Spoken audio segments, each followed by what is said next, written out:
এক নজর দেখে নেব আজকে সারাদিনের শিরোনাম। মা এবং 13 মাসে কন্যা সন্তানকে নিয়ে বরাক নদীতে ডুবে গেল অল্টো বাহন। বরখলা বিধানসভা রায়পুরে মর্মান্তিক দুর্ঘটনা। শিলচর থেকে নিজের স্ত্রী এবং 13 মাসে কন্যা সন্তানকে নিয়ে বুড়িবাড়ি ফেরার পথে অল্টো গাড়ির নিয়ন্ত্রণ হারিয়ে পড়ে যায় বরাক নদীতে। গাড়ির দরজা টপকে কোনো মতে প্রাণ রক্ষা করলেও স্ত্রী এবং কন্যা সন্তান সহ অল্টো গাড়ি ডুবে যায় বরাক নদীতে। দীর্ঘ অভিযানের পর সাত সকালে উদ্ধার করা হয় মা এবং শিশুর মৃতদেহ। 1857 সালে সিপাহী বিদ্রোহের পটভূমি লাতুর ঐতিহাসিক মালেগড় টিলায় বীর শহীদদের শ্রদ্ধাঞ্জলি জানানো হয়েছে বুধবার সকালে। করিমগঞ্জ জেলা প্রশাসন, সীমান্ত সুরক্ষা বাহিনীর 16 নম্বর ব্যাটালিয়ন এবং স্বেচ্ছাসেবী সংগঠন পাটকাই ট্রেকার্স ও সংস্কৃতি সম্মেলন সহ বিভিন্ন সংগঠনের যৌথ উদ্যোগে পালন করা হলো শহীদ তর্পণ অনুষ্ঠান। বরাক নদীতে ডুবে যাওয়া অল্টো বাহন সহ হতভাগ্যদের উদ্ধার করে কাছাড় পুলিশের দ্বারা পুরস্কৃত হলেন দুই ডুবুরি। বরাক নদীতে তলিয়ে যাওয়া মা এবং শিশুর মরদেহ উদ্ধারে শেষ পর্যন্ত ভরসা হয়ে উঠল ডুবুরি। নিরাশার মধ্যে মাত্র 8 ঘন্টায় বাহন সহ মৃতদেহ উদ্ধার ডুবুরিদের। জলে ডুবে যাওয়া অল্টো সহ হতভাগ্যদের মৃতদেহ উদ্ধারে বড় অবদান রাখলেন ডুবুরি শেখ রবিজুল আলী এবং জাকির হোসেন। নিখোঁজদের উদ্ধারে সফল ডুবুরিদের পুরস্কৃত করলেন কাছাড়ের পুলিশ সুপার নোমাল মাহাতো। পঞ্চায়েত ভোটের তোড়জোড়ের মধ্যে দুর্নীতি এবং অনিয়মের অভিযোগে তুমুল বিতর্কের সৃষ্টি সীমান্তবর্তী গান্ধাই জিপি কার্যালয়ে। বিতর্কে পড়েছেন বিদায়ী সভাপতি রুহুল আলম চৌধুরী সহ জিপি সচিব সহ শুরু করে একাধিক সরকারি কর্মচারী। গান্ধাই জিপি নজিরবিহীন সরকারি কাজে অনিয়মের অভিযোগ গড়িয়েছিল সিএম ভিজিলেন্স এবং দুর্নীতি নিবারণ শাখা থেকে সদর্থক পদক্ষেপ না নেওয়ায় ক্ষোভের পারদ চরমে উঠেছে। শেষ পর্যন্ত গান্ধাই জিপির দুর্নীতির বিরুদ্ধে আদালতে শরণাপন্ন হতে চাইছেন ক্ষুব্ধ জনগণ। কেন্দ্রে বিজেপি সরকার দেশের প্রতিটি রাজ্যে অভিন্ন দেওয়ানি বিধি লাগু করবে। সেখানে মঙ্গলবার সন্ধ্যায় রাজ্যসভায় ঘোষণা করলেন কেন্দ্রীয় স্বরাষ্ট্রমন্ত্রী অমিত শাহ। সংবিধানের 75 বছর পূর্তিতে বিতর্কে অংশগ্রহণ করেন কেন্দ্রীয় মন্ত্রী। এই বিতর্কে সংবিধান নিয়ে কংগ্রেসকে তুলোধুলো করতে শোনা যায় বিজেপির অন্যতম শীর্ষ নেতৃত্বকে। কংগ্রেসের 4টি সংশোধনের কথা উল্লেখ করেছেন স্বরাষ্ট্রমন্ত্রী অমিত শাহ। পাল্টা বিজেপি জমানার 4টি সংশোধনের তুলনা করলেন অমিত শাহ। ভিক্ষা দিলেই যেতে হবে জেলে। ভিক্ষাবৃত্তির মতো লজ্জার পেশাকে বিলুপ্ত করতে নজিরবিহীন কঠোর পদক্ষেপ গ্রহণ করতে চলেছে মধ্যপ্রদেশের ইন্দোর প্রশাসন। ভিক্ষাবৃত্তি বিলুপ্তি ঘটাতে কেন্দ্রীয় সরকার একটি প্রকল্প গ্রহণ করেছে, যা শুধু ইন্দোর নয় বরং দিল্লি, বেঙ্গালুরু, চেন্নাই সহ মোট 10টি শহরে চালু হবে। মূলত ভিক্ষাবৃত্তি নামে চলতি অপরাধকে রুখতেই নাকি এই প্রকল্পের সূচনা করা হয়েছে। মণিপুরের জঙ্গিদের ডেরা থেকে উদ্ধার ইলন মাস্কের স্টারলিংক ইন্টারনেট ডিভাইস। বিদেশি ইন্টারনেট ডিভাইস উদ্ধারের দাবি মণিপুর পুলিশের মাথায় হাত পড়েছে ভারতীয় সেনার। অভিযোগের পরিপ্রেক্ষিতে মুখ খুললেন খোদ ইলন মাস্ক। এই যন্ত্রের অনুমোদনই নেই ভারতে। খবর পেয়ে মণিপুর পুলিশের অভিযোগকে প্রত্যাখ্যান করে ইলন মাস্কের দাবি, এটা হতে পারে না, এটা কাজ করে না ভারতে। আম্বেদকরকে নিয়ে শাহের ফ্যাশন মন্তব্য ঘিরে বিতর্ক। বুধবার সংসদের বাইরে জয় ভীম স্লোগান দিয়ে আম্বেদকরের ছবি হাতে বিক্ষোভ কংগ্রেস সাংসদদের। কংগ্রেসের দাবি নস্যাৎ করে আম্বেদকরের প্রসঙ্গে তালিকা ধরে ধরে নিশানা করলেন কংগ্রেসকে। আম্বেদকরকে অপমান করা কংগ্রেসের কালো অধ্যায়কে রাজ্যসভায় দাঁড়িয়ে অমিত শাহ ফাঁস করেছেন, দাবি প্রধানমন্ত্রী নরেন্দ্র মোদী। প্রাক্তন ডিএসপির বাড়িতে বিধ্বংসী অগ্নিকাণ্ড। ঘুমন্ত অবস্থায় শ্বাসরোধ হয়ে মৃত্যু প্রাক্তন ডিএসপি সহ 6 জনের, জখম আরো 4 জন। অগ্নিকাণ্ডে মারা গিয়েছেন পুলিশ কর্তার 3 বছরের নাতিও।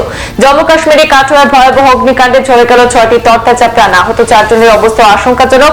বুধবার ভোররাতে ঘটনাটি ঘটেছে জম্মু ও কাশ্মীরের কাঠুয়া জেলায়। মুম্বাইয়ের লঞ্চ ডুবির ঘটনা। গেটওয়ে অব ইন্ডিয়া থেকে রওনা দেওয়ার পর দুর্ঘটনাগ্রস্ত হয়েছে একটি লঞ্চ, মৃত 2 জন, নিখোঁজ আরো 5 জন। মুম্বাই গেটওয়ে অব ইন্ডিয়া থেকে এলিফ্যান্টা গুহা যাওয়ার সময় দুর্ঘটনা কবলে পড়ে একটি লঞ্চ। লঞ্চটিতে 80 জন যাত্রী ছিলেন। লঞ্চ ডুবিতে এখনো পর্যন্ত 2 জনের মৃত্যুর খবর পাওয়া গেছে। আঙ্গুরা জিপিতে জল জীবন মিশনের কাছে চূড়ান্ত দুর্নীতির অভিযোগ। কাজ হস্তান্তর করার আগেই জলের ট্যাঙ্কিতে বিশাল ফাটল। আঙ্গুরা জিপি নয়াগ্রাম জল জীবন মিশন প্রকল্পে সংঘটিত হয়েছে চূড়ান্ত দুর্নীতির ঘটনা। বিভাগীয় আধিকারিক এবং দায়িত্বপ্রাপ্ত কাজের ঠিকাদারের বিরুদ্ধে তীব্র ক্ষোভ। অবিলম্বে বিহিত ব্যবস্থা গ্রহণের দাবিতে সরব স্থানীয়রা। মন্ত্রী পীযূষ হাজারিকার উপস্থিতিতে খেয়াল মহারণ ট্যুর আনুষ্ঠানিকভাবে উদ্বোধন হলো শিলচরে। বুধবার শিলচর জেলা ক্রীড়া সংস্থার মাঠে খেয়াল মহারণ 2 এর আনুষ্ঠানিকভাবে উদ্বোধন করেন আসাম সরকারের মন্ত্রী পীযূষ হাজারিকা, মন্ত্রী কৌশিক রায়, জেলা শাসক মৃদুল কুমার যাদব, বিধায়ক দীপায়ন চক্রবর্তী, বিধায়ক কমলাক্ষ রায় প্রকাশ সহ অন্যান্যরা। ফুটবল, কাবাডি, ভলিবল, চেস ইত্যাদি 5টি বিভাগে খেলা হবে শিলচরে। লঙ্ঘাই নদীর বাঁধ নির্মাণ কাজে চূড়ান্ত দুর্নীতি এবং নিম্নমানের কাজের অভিযোগ তুলে দক্ষিণ করিমগঞ্জের বিডিও এবং ইলামবাজার জেপির দায়িত্বপ্রাপ্ত জেএর বিরুদ্ধে প্রতিবাদে গর্জে উঠেছেন ভুক্তভোগী জনতা।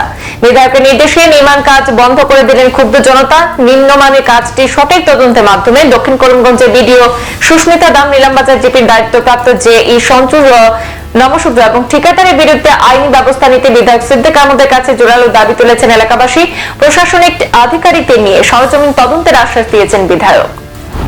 হাজার হাজার মানুষের উপস্থিতিতে দুর্ঘটনায় নিহত কাঁঠালতলী কলেজ পড়ুয়া জয়নুল হকের জানাজার নামাজ সম্পন্ন হলো আজ বুধবার বেলা 3:30 নাগাদ জামিয়া ইসলামিয়া কাসিমুল উলুম কর্তৃ মাদ্রাসা মাঠে মৃতের জানাজার নামাজ অনুষ্ঠিত হয়। জানাজার নামাজ পাঠ করা নদুয়া কেন্দ্রীয় মুলক্কিন মাওলানা শেখ জিয়াউদ্দিন আহমেদ। নামাজ শেষে কর্তৃক অবস্থানে তাকে সমাহিত করা হয়।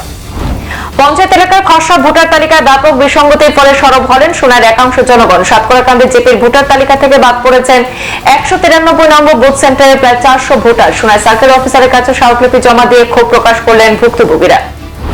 3000 টাকার জাল নোটের জন্য অভিযুক্তকে 5 বছরের সশ্রম কারাদণ্ড এবং আর্থিক জরিমানা। দীর্ঘ 10 বছর আগে জাল নোট মামলায় অভিযুক্ত ব্যক্তির বিরুদ্ধে গুরুত্বপূর্ণ রায় আদালতে 7 জন সাক্ষীর সাক্ষ্যদানের উপর রায় দান করে ধর্মনগর সেশন কোর্টের বিচারক অংশমান দেববর্মা। রাজ্যের মীন পশুপালন এবং পূর্ত বিভাগের মন্ত্রী কৃষ্ণেন্দু পালের তৎপরতা এবং জেলা কৃষি বিভাগের উদ্যোগে পাথারকান্দি বিধানসভা লোয়ারপুর ব্লকের আওতাধীন উপজাতি সম্প্রদায়ের লোকদের মধ্যে আজ আলু বীজ বন্টন করা হয়েছে। এই উপলক্ষে বুধবার লোয়ারপুর সমবায় সমিতি কার্যালয় থেকে প্রায় 250 কুইন্টাল বীজ স্থানীয় 36টি উপজাতি গ্রামের জনগণকে বিতরণ করা হয়। এর মাধ্যমে 2121টি উপজাতি পরিবার আনুমানিক 30 কেজি করে আলু বীজ লাভ করেছে। চলে গেলেন মেঘলি জিপি 3 বারের সভাপতি তথা জেলা চা মোর্চার প্রাক্তন জেলা সভাপতি অন্তু বাল্মীকি দাস। বুধবার বেলা 1:15 নাগাদ শিলচরে একটি বেসরকারি হাসপাতালে শেষ নিঃশ্বাস ত্যাগ করেছেন তিনি। মৃত্যুকালে বয়স হয়েছিল 52 বছর। রাজ্যের মীন পশুপালন ও পূর্ত বিভাগের মন্ত্রী কৃষ্ণেন্দু পাল, সমাজসেবী তথা মেঘলি জিপির প্রাক্তন সভাপতি অন্তু বাল্মীকি দাসের প্রয়াণে গভীর শোক এবং সমবেদনা জ্ঞাপন করেছেন। সোনাই বিধানসভা ভিত্তিক খেল মহারণ সমাপ্ত হলো আজ বুধবার। এদিন সোনাই নিত্যগোপাল উচ্চতর মাধ্যমিক বিদ্যালয়ের প্রত্যেক ইভেন্টে জিপি ভিত্তিক ফাইনাল খেলা অনুষ্ঠিত হয়। এরপর বিজয়ী খেলোয়াড় এবং দলকে মেডেল এবং পুরস্কার বিতরণ করা হয়। পুরস্কার বিতরণ করেন অনুষ্ঠানে উপস্থিত অতিথিরা। জেলা শিক্ষা বিভাগের দায়িত্বভার গ্রহণ করার পর প্রথমবারের মতো শিলচর শহর সংলগ্ন Subhashnagar primary PM Shri school পরিদর্শন করলেন ডিআই ইকবাল হোসেন বড়ভূঁইয়া। বুধবার স্কুলে উপস্থিত হয়ে সেখানকার শৈক্ষিক পরিবেশ সহ বিভিন্ন সমস্যা এদিন সরজমিন খতিয়ে দেখেন। এছাড়াও পড়ুয়াদের মধ্যে বিতরণ করা সরকারের মধ্যাহ্ন ভোজন প্রকল্পের গুণগত মান তদারকি করার পাশাপাশি স্কুল পড়ুয়াদের সঙ্গে শিক্ষার বিভিন্ন বিষয় নিয়ে এদিন আলাপ আলোচনা করেন ডিআই। শিরোনাম এই পর্যন্তই। পরবর্তী অন্যান্য বিস্তারিত খবর পেতে চোখ রাখুন পূর্বাঞ্চল প্রতিদিনে। ধন্যবাদ।